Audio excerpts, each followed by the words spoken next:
The stagecoach rattled into Cheyenne, Wyoming territory, on a blistering July afternoon in 1878, and Caroline Mercer stepped down onto the dusty street with nothing but a worn leather trunk, $23 sewn into her petticoat, and a heart she had promised herself she would never risk again. She had left Philadelphia 3 weeks ago, fleeing the wreckage of what should have been her wedding day. Thomas Ashford had promised her the world, had slipped a ring onto her finger in her father's parlor, had sworn before God and her family that he would love her until death parted them. Then she had discovered him in the garden with her cousin Margaret 2 days before the ceremony, his hands tangled in Margaret's golden hair, his lips whispering promises that should have belonged only to Caroline. When she confronted him, he had not even bothered to lie convincingly.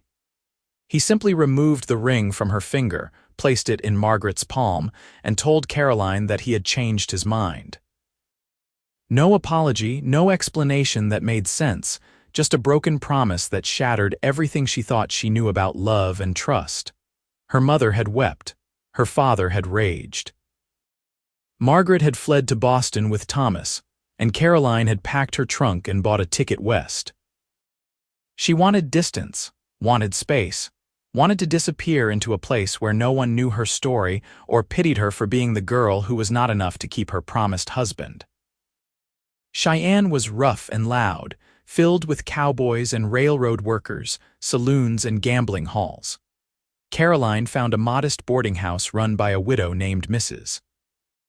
Patterson, a sturdy woman with kind eyes who asked no questions when Caroline paid for 2 weeks in advance. The room was small but clean, with a narrow bed and a window that overlooked the main street. Caroline unpacked her few belongings and stared at her reflection in the cracked mirror above the washbasin. She looked tired, her dark hair escaping its pins, her green eyes shadowed. She was 22 years old and she felt ancient. The next morning she went looking for work. She had been a teacher in Philadelphia, but Cheyenne already had a schoolteacher. The general store did not need help. The hotel had no positions available. By mid-afternoon, she was discouraged and hungry, her feet aching in boots that had not been made for walking on wooden sidewalks and dirt roads. She was passing the Lucky Star Saloon when a man stumbled out of the swinging doors and collided with her, nearly knocking her into the street. He reeked of whiskey and did not apologize, just leered at her with bloodshot eyes and reached for her arm.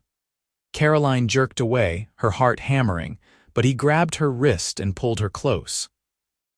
"Pretty thing like you should not be walking alone," he slurred, his breath hot and foul against her face. "Let me go," Caroline said, trying to keep her voice steady even as panic rose in her throat. "Maybe I do not want to," the drunk said, grinning. Then a shadow fell across them both, and a new voice cut through the afternoon heat like a blade. "The lady asked you to let go." The drunk turned, still gripping Caroline's wrist, and she looked up to see a man standing on the sidewalk behind them. He was tall and lean, dressed in worn denim and a dark shirt, a hat pulled low over his eyes. There was a gun belt slung around his hips, and his hand rested casually near the revolver holstered there. He did not look angry or tense, just calm and absolutely certain. "This is not your business, cowboy," the drunk said, but his voice wavered. "I am making it my business," the man said quietly. "Let her go. Now." The drunk hesitated, then released Caroline's wrist and staggered back toward the saloon, muttering curses under his breath. Caroline rubbed her wrist and looked at the man who had intervened. He was watching the drunk disappear through the saloon doors, his expression unreadable. Then he turned to her, and she saw his face clearly for the first time. He was perhaps 25 or 26, with sun-bronzed skin and dark hair that curled slightly at the edges beneath his hat. His eyes were a striking shade of blue, startling against his tanned face, and they studied her with a directness that made her breath catch. "Are you all right, miss?" he asked, his voice softer now.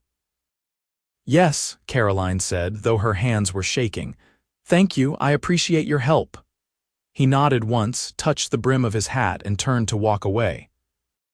"Wait," Caroline said, surprising herself. He paused and looked back at her. "I do not even know your name." A faint smile tugged at the corner of his mouth. "Garrett Sullivan," he said. "People call me Sully." "Caroline Mercer," she replied. "I am new in town." "I figured," Sully said. "You do not look like you belong in a place like this." Caroline bristled slightly. "And where do I look like I belong?" His smile widened just a fraction. "Somewhere safer, I would guess. Somewhere with libraries and tea parlors and men who know how to treat a lady right." "I came from somewhere like that," Caroline said, lifting her chin. "I did not care for it." Something flickered in Sully's eyes, something that might have been curiosity or respect. "Well then," he said. "Welcome to Cheyenne, Miss Mercer. Try to stay out of trouble." He walked away before she could respond, his long strides carrying him down the street and around the corner. Caroline stood there for a moment, watching him go, feeling oddly unsettled. Then she shook herself and continued her search for work. 2 days later, she found a position helping Mrs. Patterson at the boarding house.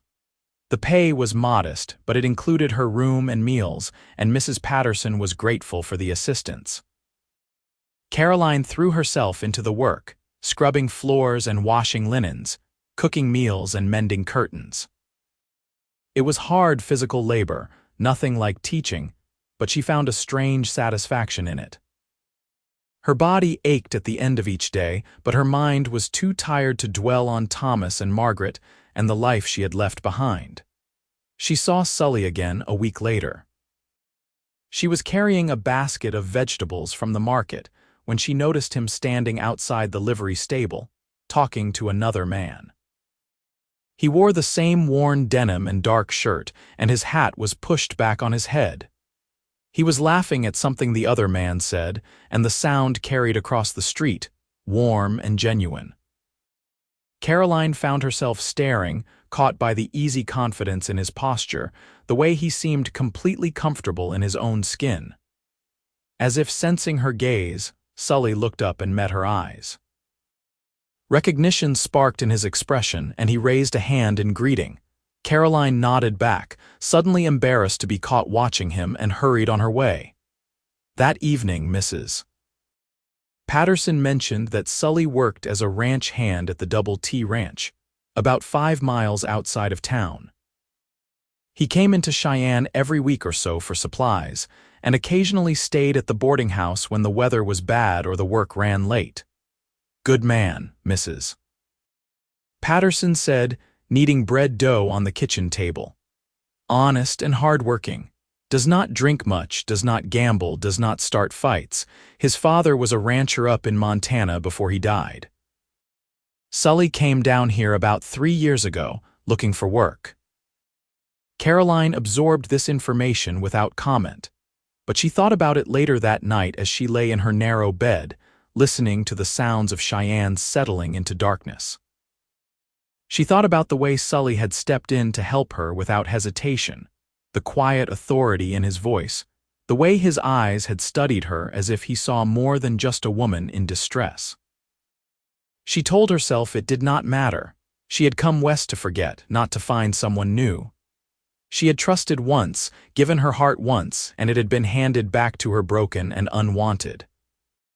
She would not make that mistake again, but fate or providence or simple coincidence kept putting Sully in her path. She saw him at the general store, buying supplies.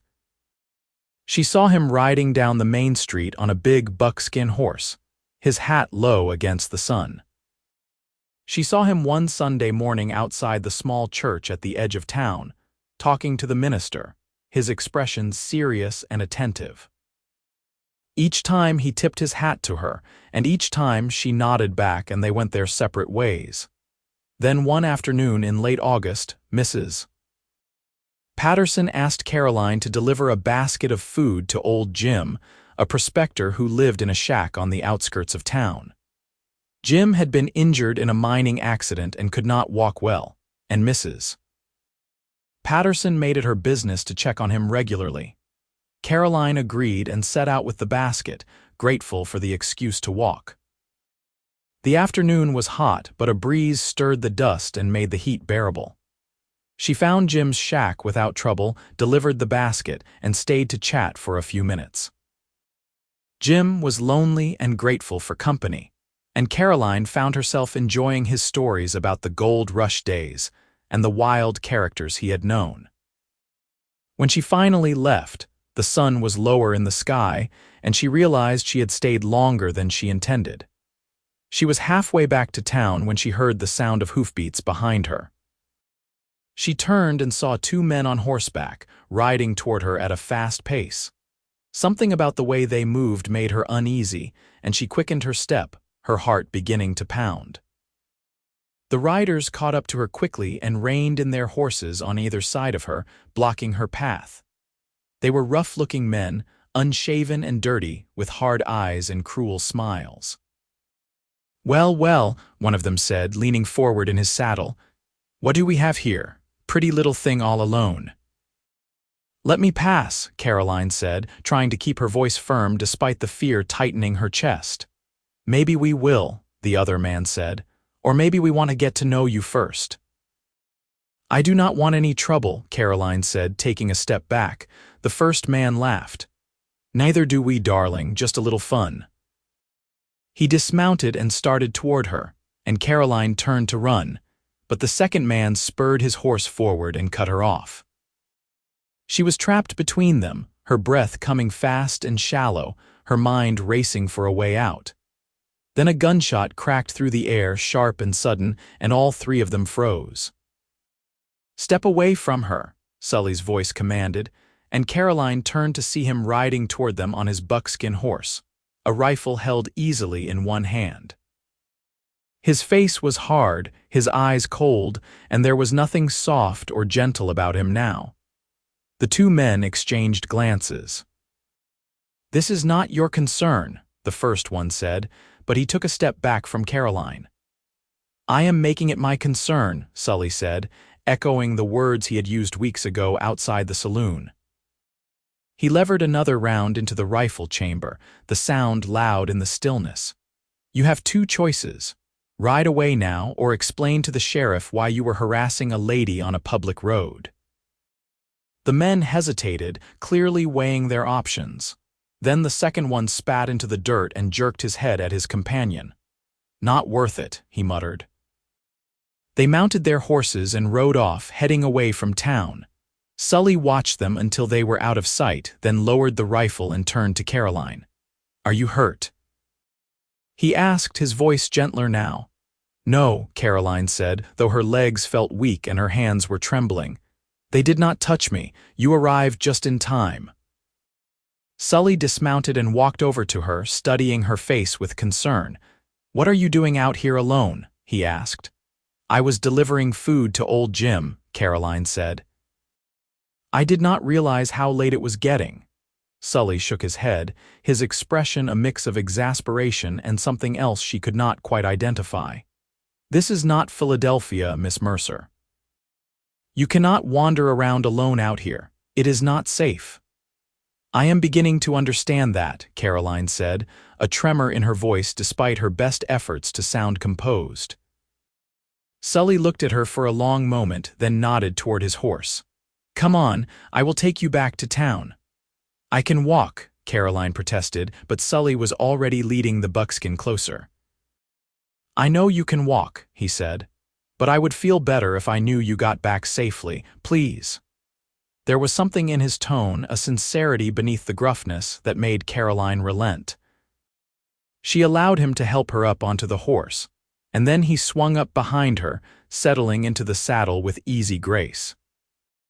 His arms came around her to hold the reins, and Caroline found herself acutely aware of his presence, the warmth of his body against her back, the steady rhythm of his breathing.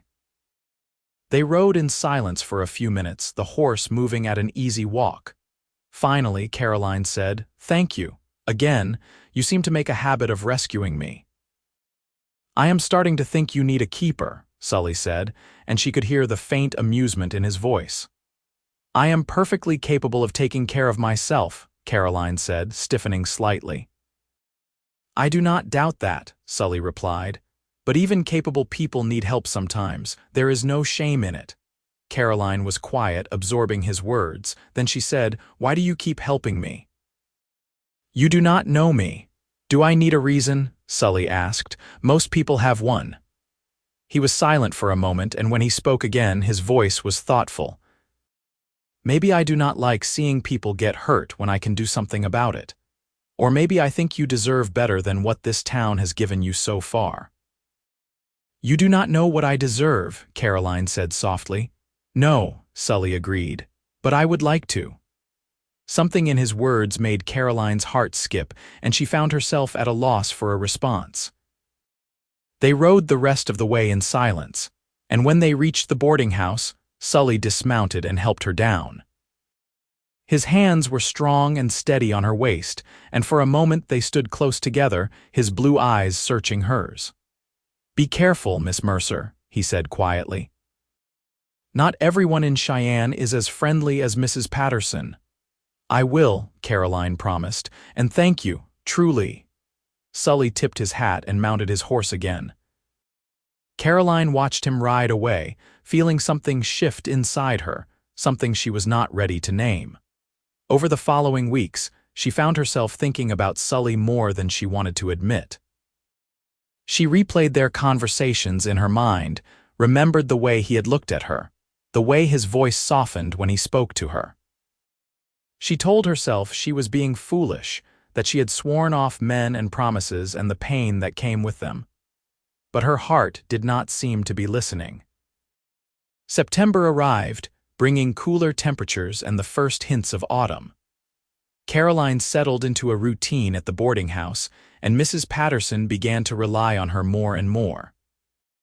One evening, as they were preparing dinner together, Mrs. Patterson mentioned that Sully had invited them both to a barn dance at the Double T Ranch the following Saturday.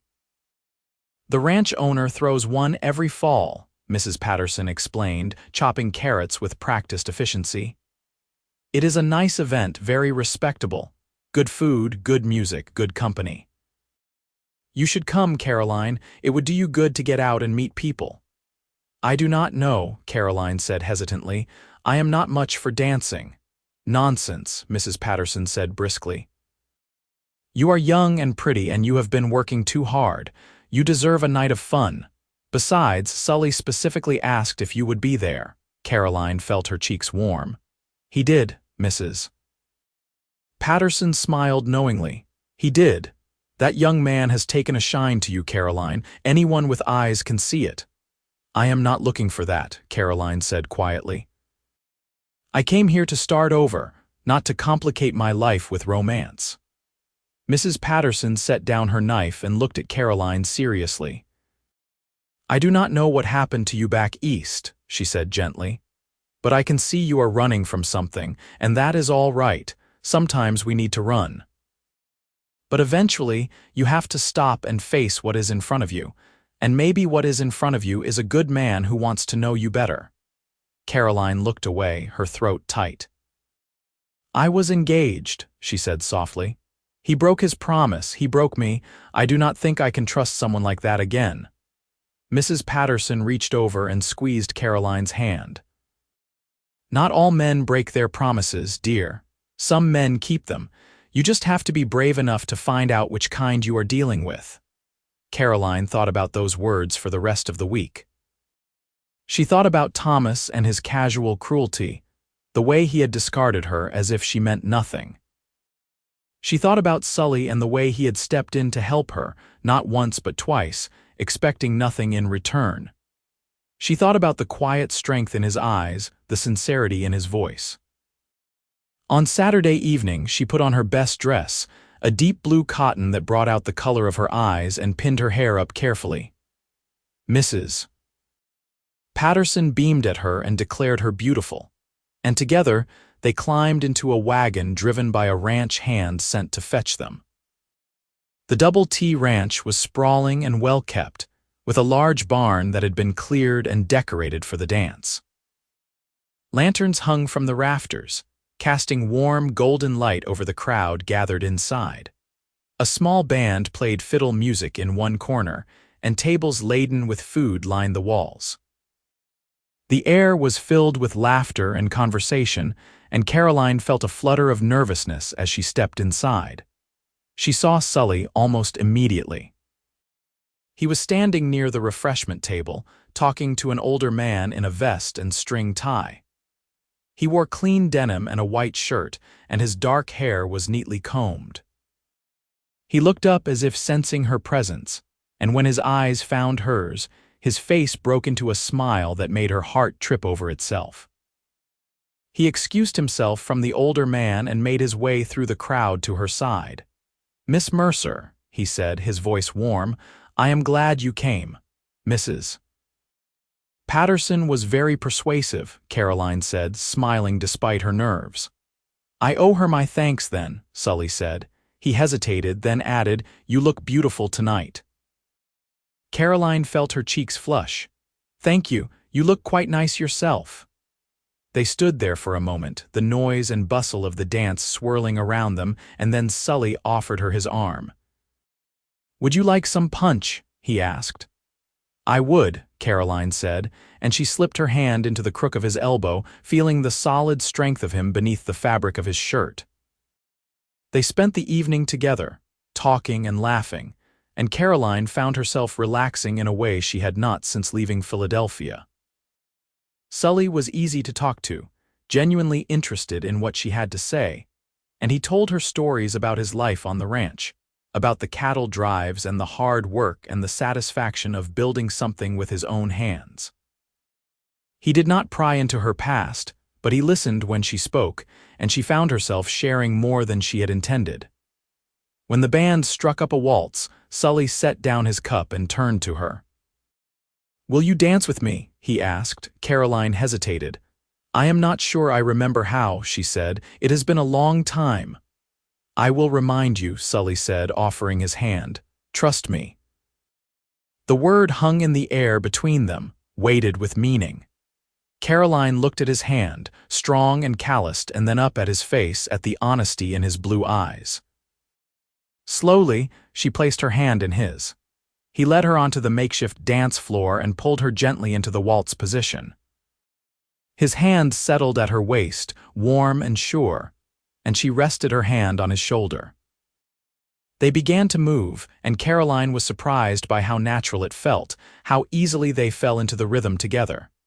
"See," Sully murmured, his breath warm against her ear, "you remember just fine." "Maybe I have a good partner," Caroline said, and she felt him chuckle, the sound rumbling through his chest. They danced 2 more dances, and then Sully suggested they step outside for some air.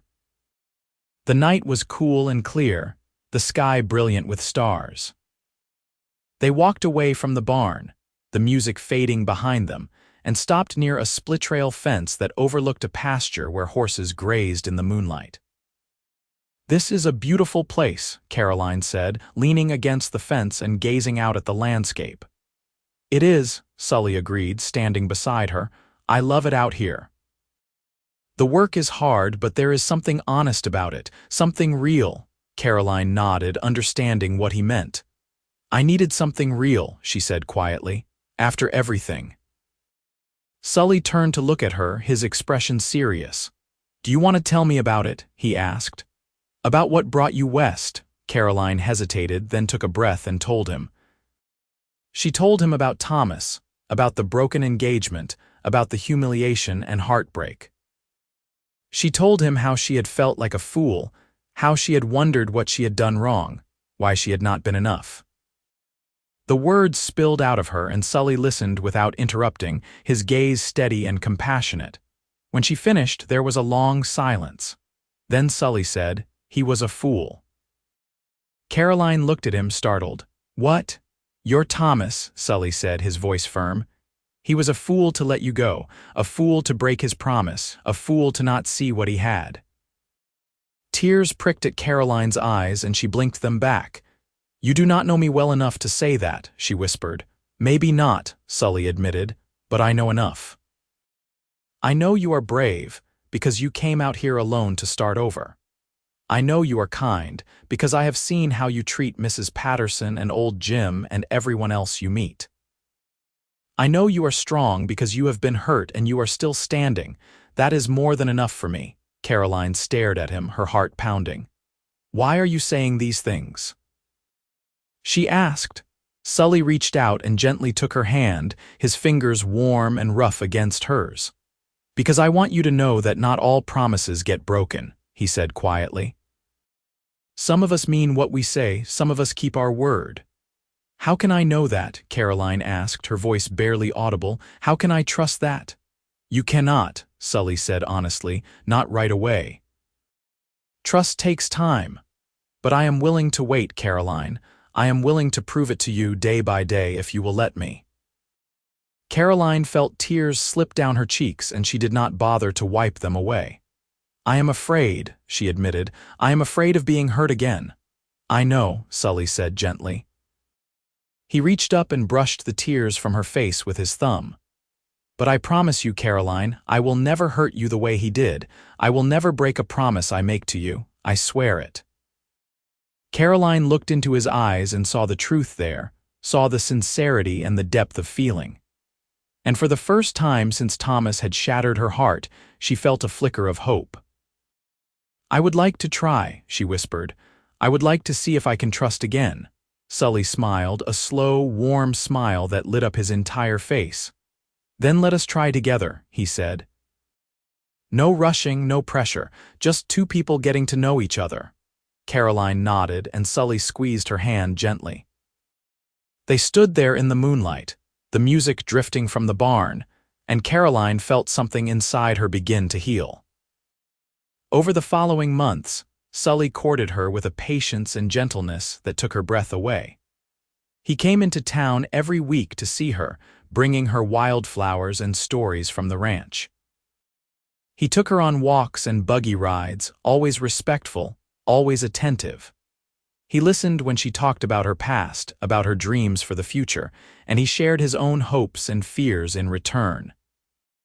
He told her about his father, a rancher who had taught him the value of hard work and integrity. He told her about losing his mother when he was young, about the loneliness that had driven him south to Wyoming.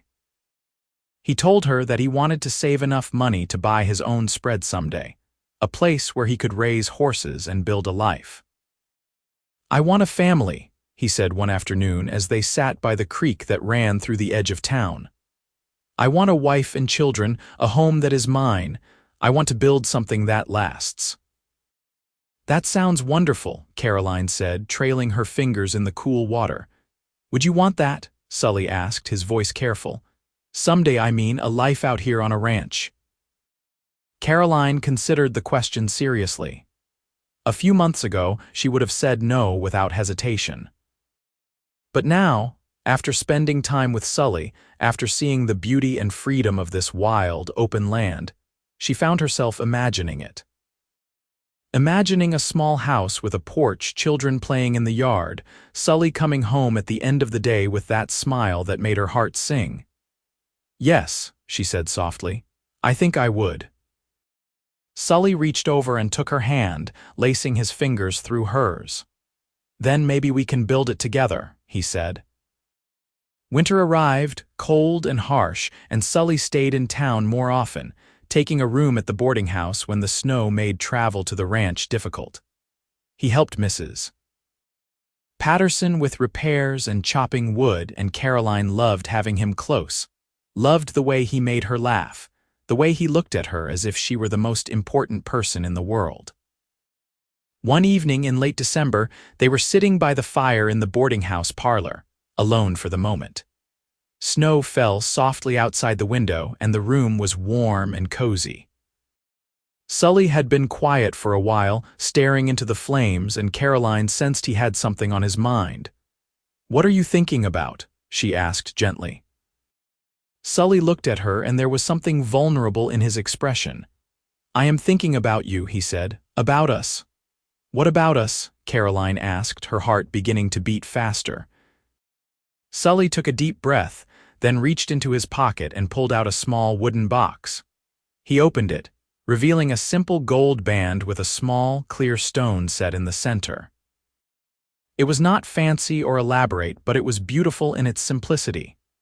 "Caroline," Sully said, his voice steady despite the emotion in his eyes, "I know we have only known each other a few months. But I have never been more sure of anything in my life. I love you. I love your strength and your kindness and your courage.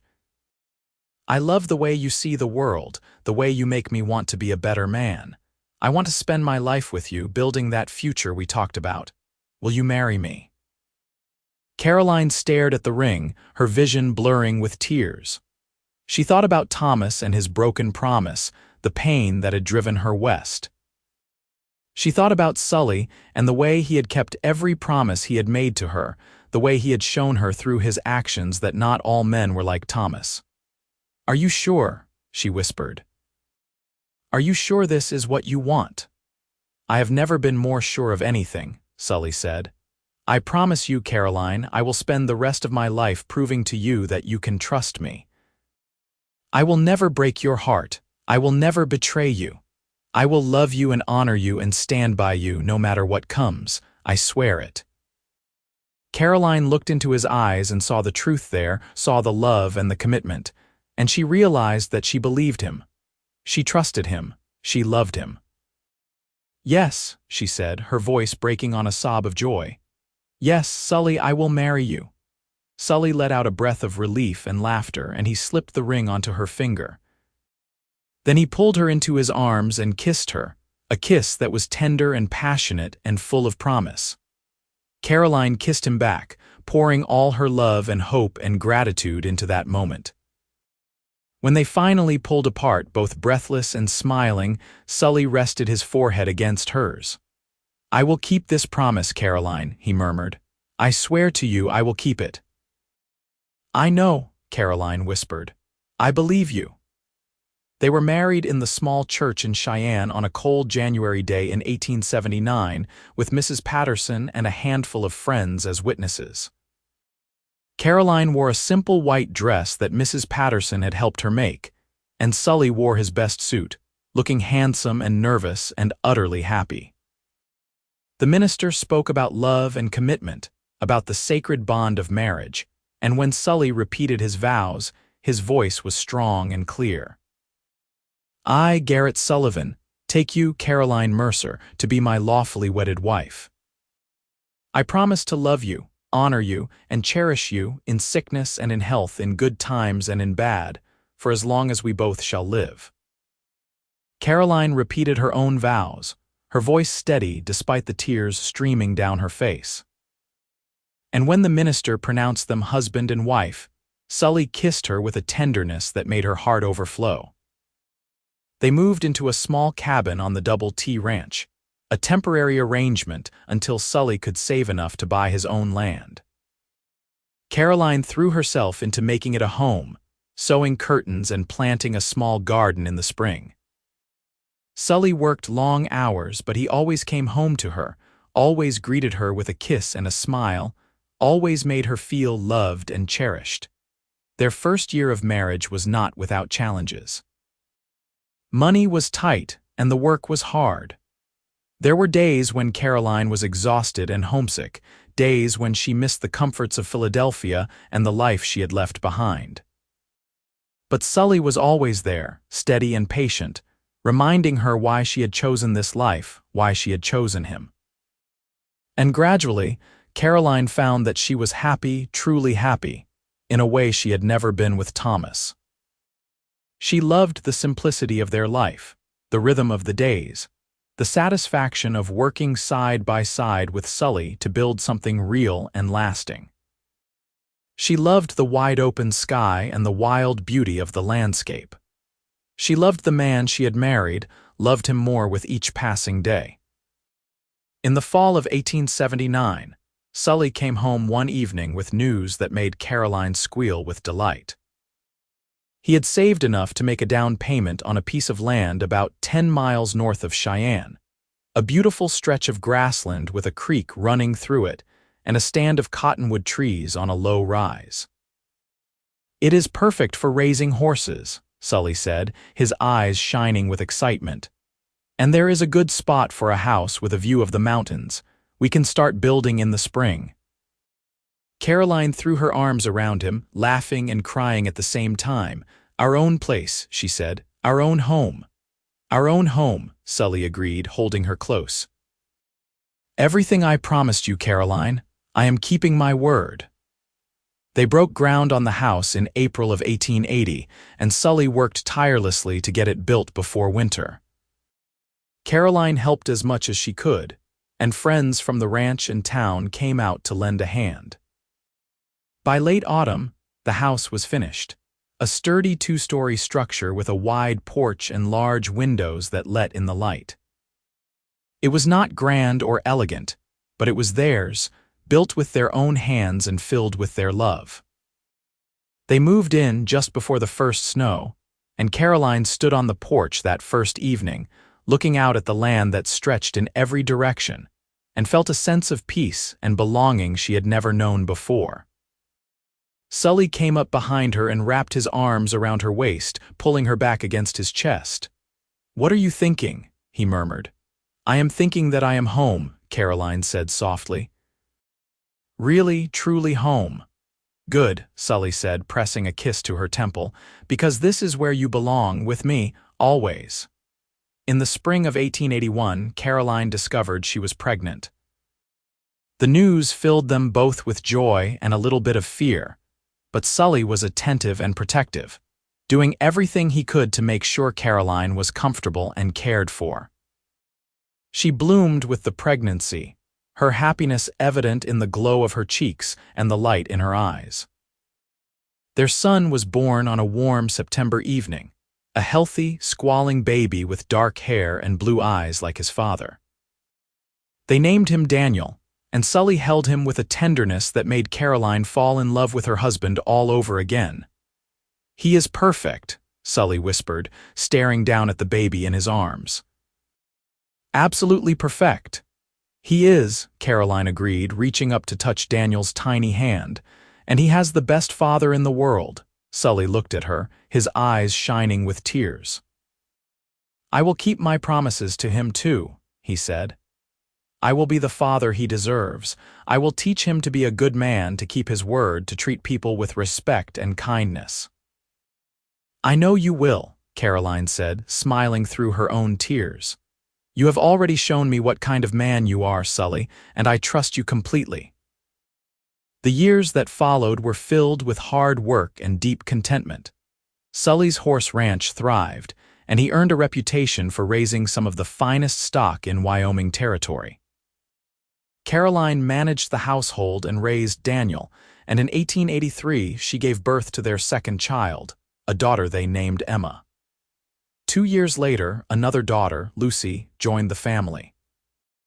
Their home was filled with laughter and love, with the sound of children playing and Sully's voice singing silly songs at bedtime.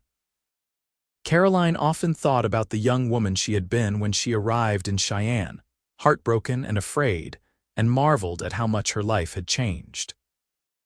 One evening in the summer of 1887, after the children were asleep, Caroline and Sully sat together on the porch, watching the sun set over the mountains. Sully held her hand, his thumb tracing idle circles on her palm, and Caroline leaned her head on his shoulder. "Do you ever think about him?" Sully asked quietly. "Your Thomas." Caroline was surprised by the question. It had been years since she had thought of Thomas Ashford, years since his betrayal had held any power over her. "No," she said honestly, "not anymore. He was part of another life, a life that feels like it belonged to someone else. This is my life now. You and the children, this ranch, this home, this is what matters." "Good," Sully said, squeezing her hand. "Because I want you to know, Caroline, that I have kept my promise. I told you I would never break your heart, and I have meant every word. I love you more today than I did the day I married you, and I will love you more tomorrow than I do today. That is my promise to you for as long as I live." Caroline turned to look at him, her heart so full she thought it might burst. "You have given me everything, Sully," she said softly. You gave me a new life, a new start. You gave me a home and a family and a love I never thought I would find. You kept every promise you ever made to me, and I promise you I will spend the rest of my life loving you just as much." Sully smiled and pulled her close, kissing her with the same tenderness and passion he had shown on their wedding day. And Caroline kissed him back, grateful beyond words for the cowboy who had given her a promise and kept it, the man who had shown her that broken hearts could heal and that love, real love, was worth the risk. As the stars began to appear in the darkening sky, they sat together in the quiet evening, two people who had found each other in the vast wilderness of the West, who had built a life of trust and commitment and enduring love. Caroline had come west to forget a broken promise, but she had found something far better. A man who gave her a new promise, one he intended to keep, and a future filled with hope and happiness. Years continued to pass in a rhythm of seasons, each one marked by the milestones of a life well lived. Daniel grew tall and strong, learning the ways of the ranch from his father, following Sully around like a devoted shadow. Emma was bright and curious, always asking questions and exploring every corner of their land. Lucy, the youngest, was fearless and full of spirit, keeping Caroline on her toes with her adventurous nature. In 1890, Sully expanded the ranch, buying an adjacent property that doubled their grazing land. The hard work paid off, and they prospered in a way Caroline had never imagined possible. But it was not the financial success that mattered most to her. It was the way Sully still looked at her across the dinner table as if she were the most beautiful woman in the world. It was the way he still reached for her hand when they walked together. It was the way he kept his word, day after day, year after year, proving through his actions that his love and commitment were unwavering. One afternoon in the spring of 1892, Caroline was working in her garden when a fancy carriage pulled up to the house. She stood, brushing dirt from her hands, curious about who might be visiting. A well-dressed woman stepped out and Caroline's breath caught in her throat. It was Margaret, her cousin, looking older but still beautiful, her golden hair swept up beneath an expensive hat. Caroline felt a jolt of shock, followed by a wave of old anger and hurt that surprised her with its intensity. She had thought she was long past those feelings, but seeing Margaret brought them rushing back. Margaret approached slowly, her expression uncertain. "Hello, Caroline," she said softly. "Margaret," Caroline replied, keeping her voice neutral, "this is unexpected." "I know," Margaret said, twisting her gloved hands together. "I am sorry to arrive unannounced. I heard you were living out here and I had to see you, I had to talk to you." Caroline studied her cousin, noting the shadows under her eyes, the tightness around her mouth. "What do you want, Margaret?" she asked. Margaret took a shaky breath. "I came to apologize," she said, "for what I did. For what Thomas and I did. It was wrong, Caroline. It was cruel and selfish, and I have regretted it every day since." Caroline was silent, absorbing this. Part of her wanted to send Margaret away, to refuse to engage with the woman who had helped destroy her life in Philadelphia. But another part of her, the part that had learned forgiveness and grace from Sully, wanted to hear what Margaret had to say. "Come inside," Caroline said finally. "We can talk." They sat in Caroline's cozy parlor, so different from the formal rooms of her childhood home, and Margaret told her story. She and Thomas had married shortly after Caroline left Philadelphia, but the marriage had been a disaster from the start. Thomas was unfaithful, irresponsible with money, and cruel when he drank. Margaret had endured 5 miserable years before finally leaving him and returning to her family. "I thought I loved him," Margaret said, tears streaming down her face. "I thought he was worth betraying you for, but I was wrong. He was not worth anything, and I hurt you for nothing." Caroline listened, and to her surprise, she felt no satisfaction in Margaret's pain, only pity. "I am sorry you suffered," she said quietly. No one deserves to be treated that way. You do not hate me, Margaret asked, looking at Caroline with desperate hope. I did, Caroline admitted. For a long time I hated both of you, but I have a good life now, Margaret. A life I never would have found if I had married Thomas. In a strange way, what you did freed me to find something better, something real. Margaret looked around the room, taking in the handmade furniture, the children's toys scattered in the corner, the photographs on the mantel. You are happy here, she said, and it was not a question. I am, Caroline said simply, happier than I ever was in Philadelphia. At that moment, Sully came in from the barn, Daniel at his side. He stopped when he saw Margaret, his expression immediately protective. Caroline, he said, his voice questioning. Caroline stood and went to him, slipping her hand into his.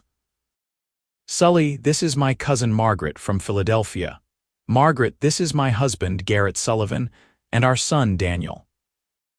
Margaret looked at Sully, taking in his honest face and the way he held Caroline's hand, the way his body angled toward her as if to shield her from any threat. Understanding dawned in Margaret's eyes. It is a pleasure to meet you, she said softly. You have a wonderful family. Thank you, Sully said, his tone polite but reserved. He looked at Caroline, silently asking if she was all right, and she squeezed his hand reassuringly. Margaret stayed for another hour, meeting Emma and Lucy, admiring the ranch and slowly beginning to relax in the warmth of Caroline's home. When it was time for her to leave, she hugged Caroline tightly. Thank you for forgiving me, she whispered. I do not deserve it, but thank you. Everyone deserves forgiveness, Caroline said. I hope you find your own happiness, Margaret. I truly do. After Margaret's carriage disappeared down the road, Sully put his arm around Caroline's shoulders. Are you all right? He asked gently. I am, Caroline said, surprised to find it was true. Seeing her brought back old memories, but they do not hurt the way they used to. I have you and the children. I have this life. That is all that matters. Sully kissed the top of her head. You are an amazing woman, Caroline Sullivan, he murmured. I am a lucky man. We are both lucky, Caroline corrected, smiling up at him. We found each other. The years continued to roll by, each one bringing its own joys and challenges. Daniel grew into a fine young man, taking on more responsibility at the ranch and making his parents proud with his work ethic and integrity. Emma developed a love for teaching and began instructing the younger children in the area, bringing them to the ranch for lessons. Lucy discovered a talent for working with horses, and Sully delighted in training her, recognizing the same passion in her that drove him. In 1895, Wyoming officially became a state, and Cheyenne celebrated with parades and parties. Caroline and Sully took the children into town for the festivities, and Caroline marveled at how much the place had changed since she had first arrived 17 years ago. It was more civilized now, with brick buildings and paved streets, but it still retained the wild, independent spirit that had drawn her to it. As they watched the fireworks light up the night sky, Sully pulled Caroline close. Do you ever regret it? He asked. Leaving Philadelphia, coming out here. Caroline looked at him, at his weathered, handsome face, at the gray beginning to streak his dark hair. She looked at their children, laughing and pointing at the colorful explosions overhead. She thought about the life they had built together, the promises kept, the love that had only grown stronger with time. Not for a single moment, she said firmly. This is exactly where I am supposed to be. In 1898, Daniel married a sweet young woman named Sarah from a neighboring ranch, and the following year they gave Caroline and Sully their first grandchild, a boy they named Garrett after his grandfather. Sully was overwhelmed with joy, holding the tiny baby with the same tenderness he had shown his own children, and Caroline watched him with a heart full of love. You are going to spoil him rotten, she teased. That is what grandfathers are for, Sully replied, grinning at her. Emma married a young lawyer from Cheyenne in 1900, a kind, intelligent man who adored her. Lucy, true to her independent spirit, announced she had no intention of marrying anytime soon, preferring to focus on training horses and building her own reputation as a skilled horsewoman. Through it all, Caroline and Sully remained the heart of the family, the steady center around which everyone else revolved. They celebrated birthdays and holidays, weathered illness and hardship, and continued to love each other with a depth and constancy that inspired everyone who knew them. One evening in the summer of 1903, as they celebrated their 24th wedding anniversary, their children and grandchildren gathered at the ranch for a party. There was laughter and music, food and dancing, and Caroline stood on the porch watching it all, feeling overwhelmed with gratitude. Sully came up beside her and took her hand. "Happy anniversary, Caroline," he said softly. "Happy anniversary, Sully," she replied, looking up at him. He reached into his pocket and pulled out a small package wrapped in brown paper. "I have something for you," he said. Caroline opened it and found a delicate silver locket on a chain.